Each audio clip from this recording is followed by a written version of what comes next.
How do you think this Niners offseason is going so far? They've made a handful of moves. They've been relatively busy. Hasn't been anything too splashy. But what do you think about what the 49ers have done so far? 888-957-9570. Their biggest addition, Dibs, has been Leonard Floyd, the defensive end, previously with the Bills, also before that with the Rams. And I guess quickly, we should also say, when we're talking about the Rams, they made news earlier today because Aaron Donald retired. Right. First ballot Hall of Famer. He's going to be in the Hall of Fame the second that he's able to be.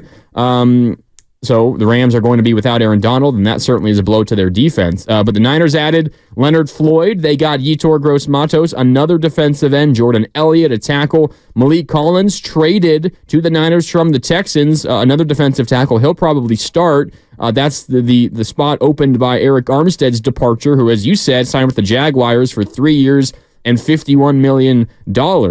So a good amount of money there for Armstead. They had signed Eric Kendricks for a moment, and then he spurned the Niners and left to the Cowboys. They replaced him by signing, who was it from the... Devondre Campbell. Yeah, Devondre Campbell from the Packers, who was a 2021 All-Pro, but is almost 31 years old and is getting up there in age and really struggles to cover out of the linebacker spot. But they fill in that linebacker spot.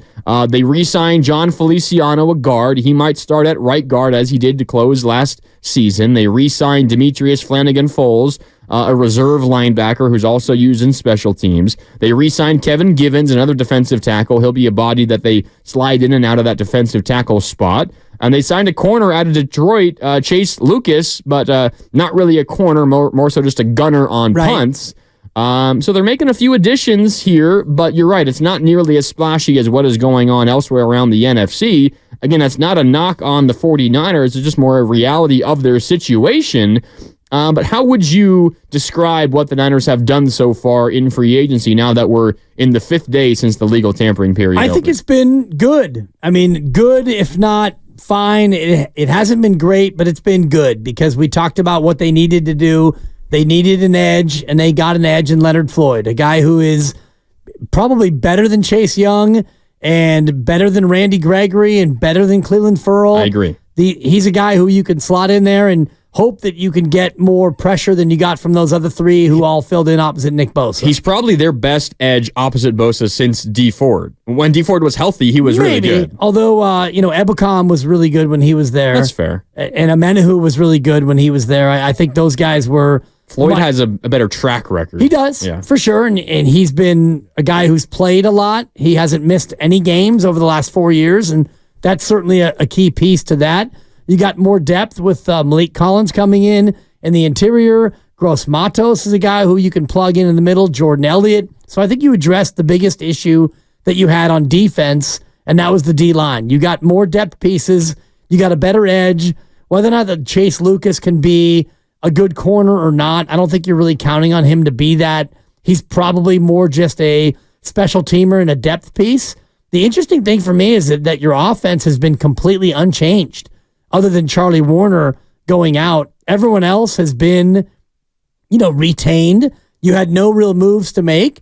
So your offense comes back intact, and it's your defense where you focus most of your attention. Yeah, I'm trying to think of offensive guys that you've lost. You lost, as you mentioned, Warner. You lost Ray McLeod, who was more of a special teamer. Yeah, like your fourth wide receiver and a special teamer, an important special teamer at that.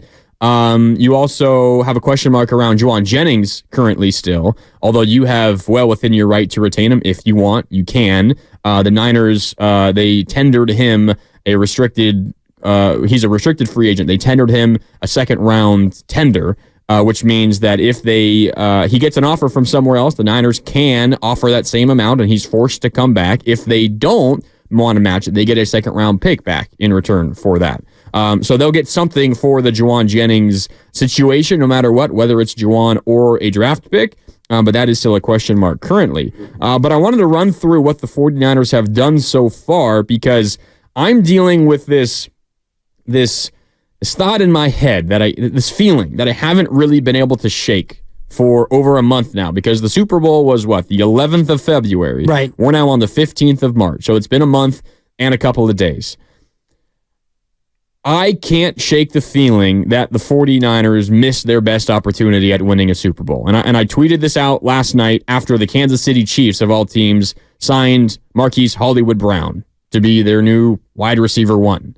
Quality player, not a superstar wide receiver, but certainly becomes their best wide receiver. And it wasn't necessarily a reaction to just that one move, but more over the last week, this whole week, what has happened around the NFL, specifically in the NFC, but also some of the contenders in the AFC. The Chiefs, as we just talked about, they got a good receiver in Hollywood Brown, formerly of the Cardinals and the Ravens. Speaking of the Ravens, they acquired Derrick Henry. That's looking like a pretty fearsome offense now. Derrick Henry and Lamar Jackson, Mark Andrews, Zay Flowers, the young wide receiver. The AFC is stacked. We all know that. But the NFC, the Philadelphia Eagles Dibs, are having a hell of an offseason so far. They got Saquon Barkley. They got an edge rusher, Bryce Huff. They got C.J. Gardner-Johnson back, a defensive back. He was with the Eagles, then with the Lions. Now he's back with the Eagles. They signed Devin White, a really good linebacker from Tampa Bay previously. They're having a really good offseason. We talked about the Rams. I think they're getting better, specifically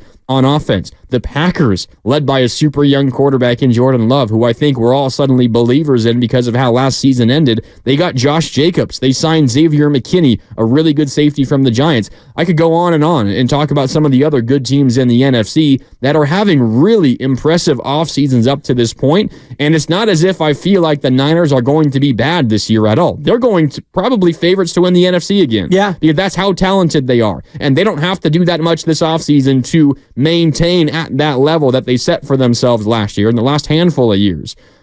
But I can't help but feel like the way last year went, it was setting up for a 49ers Super Bowl, and I'm not sure if the Niners are going to be quite that lucky again in the coming years.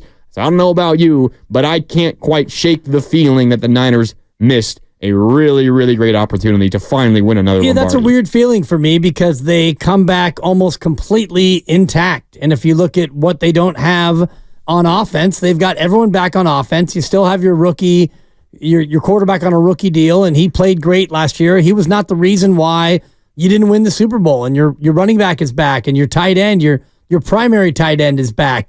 Your receivers are back. Your line is back. Your offense is back, and your offense last year was great. And defensively, the one guy that you're going to miss the most is a guy you lost due to injury, Dre Greenlaw, and you hope that you can replace him. Maybe Flanagan Fowles steps into that spot, and you find a way to piecemeal it until Dre comes back, assuming that he can come back in November or December. I still think when you look at their roster, even though they didn't add any really flashy big names, yes, they added Floyd as an edge rusher, and the defense looks to be different, and whether or not it's better than it was last year or not, it's not a lot worse. I wonder about that notion of them having their window be closed or them missing out on their opportunity, because what you said, the Niners are still a team that is very much intact, and talent-wise, you would put them up against any team in the NFC. Absolutely. Absolutely, I would. And I want to make sure that I'm doing a good job explaining how I feel here, because again, it's not that I think the Niners are going to suddenly drop off a cliff and be worse, much worse than they were last year. They might not be as good as they were last year, but that's not a knock on them. It's because last year they were historically good. Like across the entire history of the NFL, you look at a number of different metrics. I know DVOA is like kind of an out there stat that you don't really know exactly how it's calculated and what it means, but that's just one example. There's numerous statistics, ones that we understand, ones that we don't understand, that tell you all the same fact of the 49ers from last year.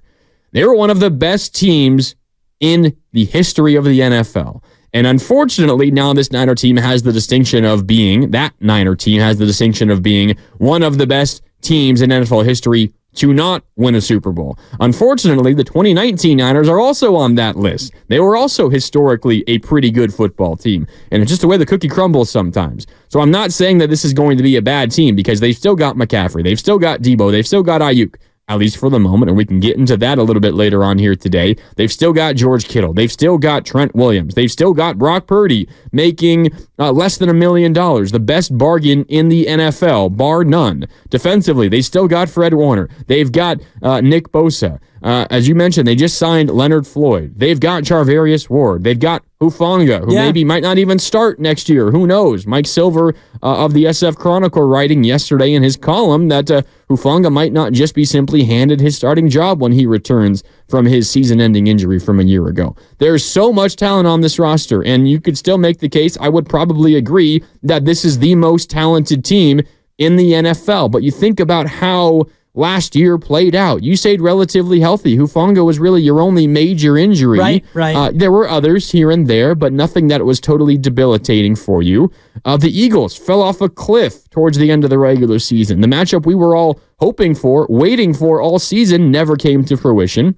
Maybe you never believed in them. Maybe you never believed in the Cowboys, but they fell short and lost in the first round of the playoffs as well. You got 2 home games after a bye in the postseason, and you easily could have lost both of those postseason games. Yeah. You found a way to win. You get credit for that, but there was a little bit of luck involved there. What was it? The fluke to Ayuk bounced off the defensive back's helmet. He had the dive to catch it. You get Mahomes and the Chiefs the year when no one expected them to be there, and I know a lot of champions say that everyone doubted us all season long. That was actually true about the Chiefs last year. Everyone no one did doubt expect them, that. You expected the Bills. You expected the Ravens. You expected maybe the Dolphins early in the season. There were a lot of doubts around that Chiefs team. And maybe this is the pessimism in me coming out, but I'm not sure we ever see Patrick Mahomes as vulnerable as he was last year in his career moving forward, at least for the next handful of years. That Chiefs team is getting better and will probably only be better next year. And I know the AFC means a little bit less when it comes to the 49ers, obviously, because you're only going to play one of those teams if you get